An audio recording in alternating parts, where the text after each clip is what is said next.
Okay, there's the motor snorkel. You can see the little tube right there that sticks down in the center of the carburetor.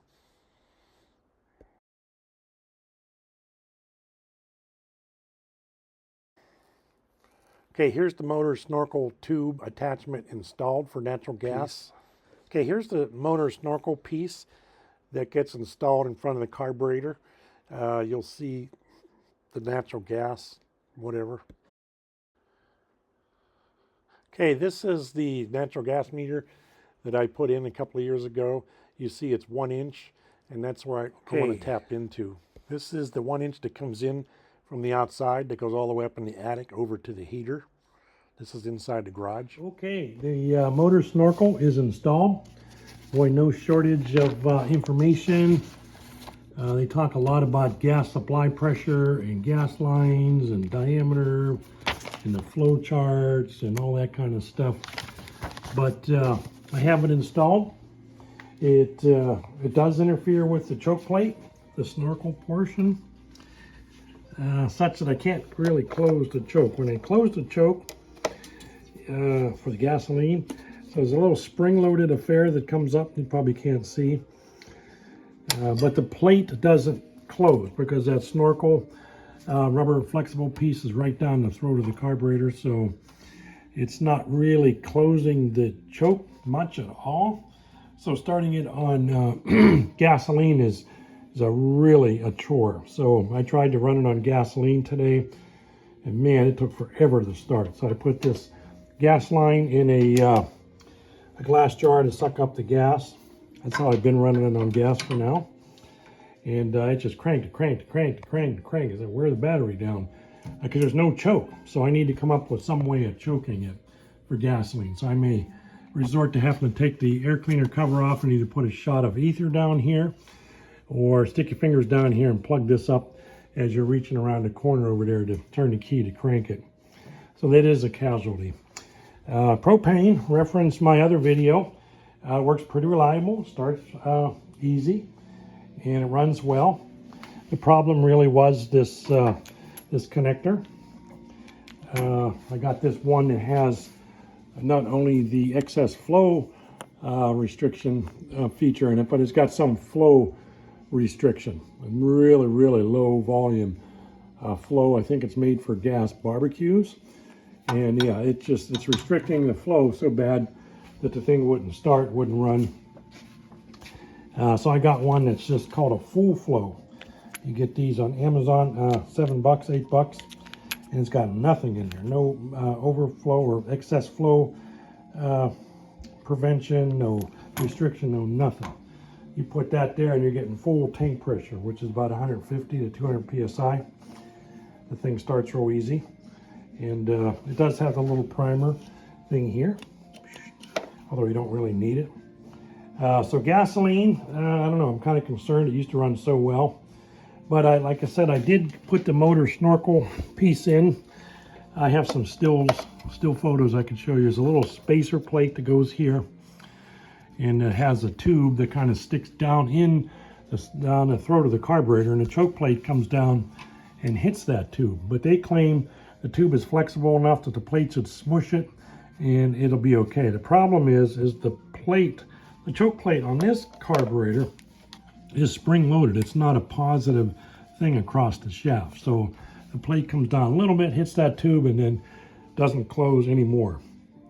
Henceforth, no choking, hard to start when it's cold. So I've got to figure that out. But so propane, check, works pretty good.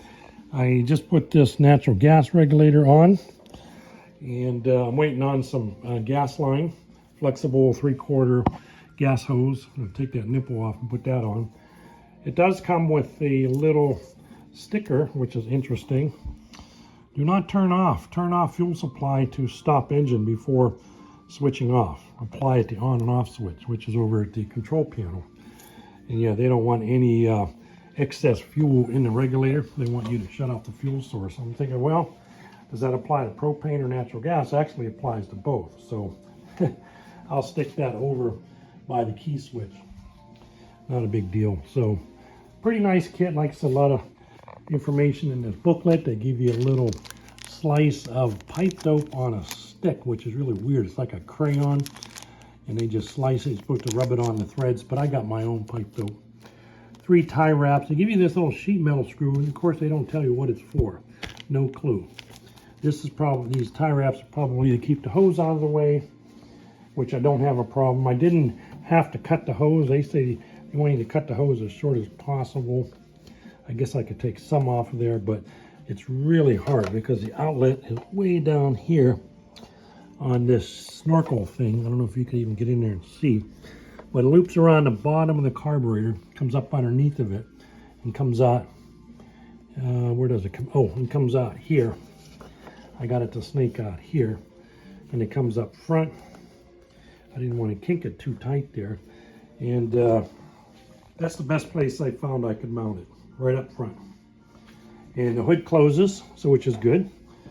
And this is what's called the load block, the adjustment screw for the mixture once you get it running on natural gas. So I'll have the propane hose already attached, and the natural gas, I'll have a quick disconnect. I think, no, the quick disconnect will be at the meter end, and so the hose will just be wrapped around there.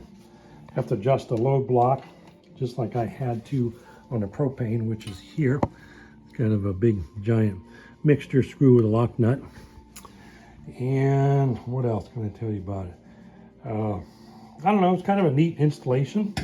Bolts are a little long. Oh, this thing, the natural gas one, has a primer too, just like the propane. Like when you first started up, if you had air in the lines, if you want to bleed the air out.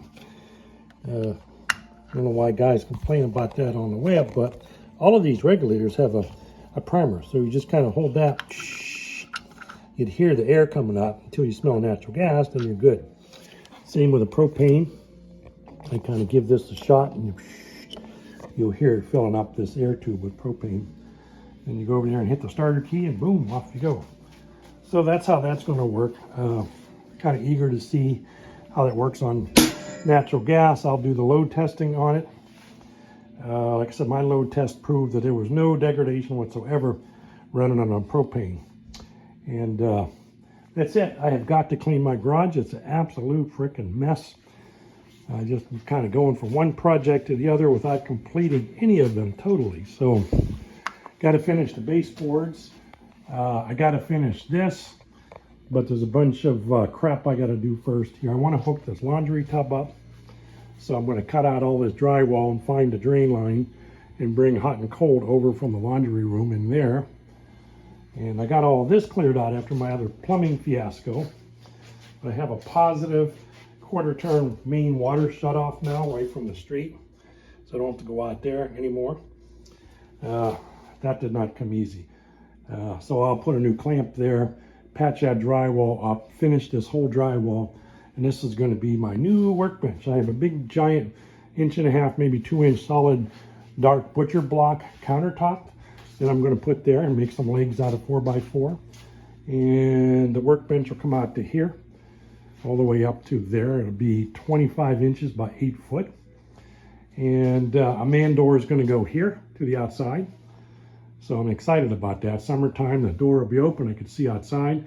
There's my 80,000 watt Mr. Heater BT, or 80,000 BTU Mr. Heater.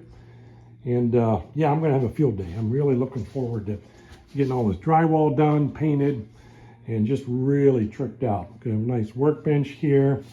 I'll have my wash tub here.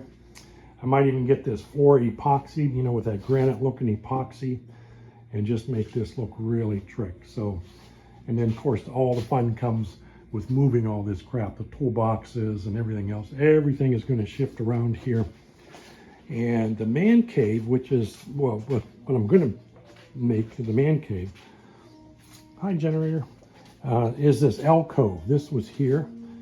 Unfortunately, I kind of turned it into a tool room, which is killing me because it's, I don't want it to be a tool room. I paid the drywall guys extra to make a level 4 drywall finish, so I want smooth walls painted real nice. But all this crap's coming out. There's not going to be tool 1 in here. This is going to be strictly a social area. So you'll roll in here from the outside. This is the garage that faces the driveway out to the road. and everybody kind of hangs out here anyhow. So I want a social area. All this cleared out. I want like a futon back there, maybe a small table, a TV set, a little refrigerator, and there'll be a little table here with a microwave and a coffee pot. Maybe the TV up there, I don't know. But just a sitting area and a table we can draw pictures on. And yeah, it's going to be great. Actually, I have another one of these tables. I think this one. I have the plans here. This is the new garage layout. But it doesn't include what's going to happen to the alcove. It's just how everything gets shifted around in this garage. There's the workbench and the new door. But anyway, it's this little table here. It's a Home Depot Husky table. I actually have two of them. There's a brand new one, not assembled, stacked up over there. And as it turns out, it fits right underneath those window ledges over there. So I'm going to change those windows out to be clear windows. And this will be kind of like the little countertop with coffee and whatever, a little refrigerator for beer, drinks, or whatever, TV. That way you got a little tired, you just got lay on the couch or futon, take a little nap, a little table, some chairs, maybe some chairs here. Social area, just hang out. Maybe get a nice granite floor in here or epoxied or something. I could even put drapes in here somehow. But the Mr. Heater 80,000 BTU, that circles all the way around. It creates a big warm cyclone in here, and that heat gets back into this alcove really nice. So I might even put some ham radio. Maybe this will be ham radio number 2. Ham radio number 1 is right up on top there in that top bedroom. But I could bring some coax down and whatnot and maybe do a little ham radio work here. Social area. And so all this stuff moves. This big toolbox goes over here. This shifts over to there. The red toolbox actually goes against the wall. That'll be next to the workbench, the new workbench. Over here about where the fan is, between that outlet and that corner. And the tools will be central. That big toolbox you saw in there will be right here. Oh, and these cabinets come out and they're going to go over top of the workbench, these metal cabinets. So this will be the big central toolbox, which is good because the toolbox will be close to the house if I need to run out here and get something. And it's closer to what's going to be the workbench. It'll be closer if you're working out front on something, the car or truck, or if you pull a vehicle in here like the Challenger is, it'll be pretty close. The toolbox here, and you can work on here. There's quite a bit of room between here, and this is a long vehicle. Dodge Challenger is kind of a long car, so there's a comfortable amount of space. So the workbench, like I said, comes out 25 inches. Have some nice stools and chairs, a nice door outside. And there you got it. I clean all this bullshit up, get some cabinet or shelves, and of course I'll do my drywall work and do a level 4 here. I'm getting pretty good at drywall finishing. Got a lot of drywall to finish, winter project, but I can crank it up to 80 degrees in here with Mr. Heater and get all this crap here, and I'll get my putter on with the drywall mud and just go nuts. Ooh, thanks for watching.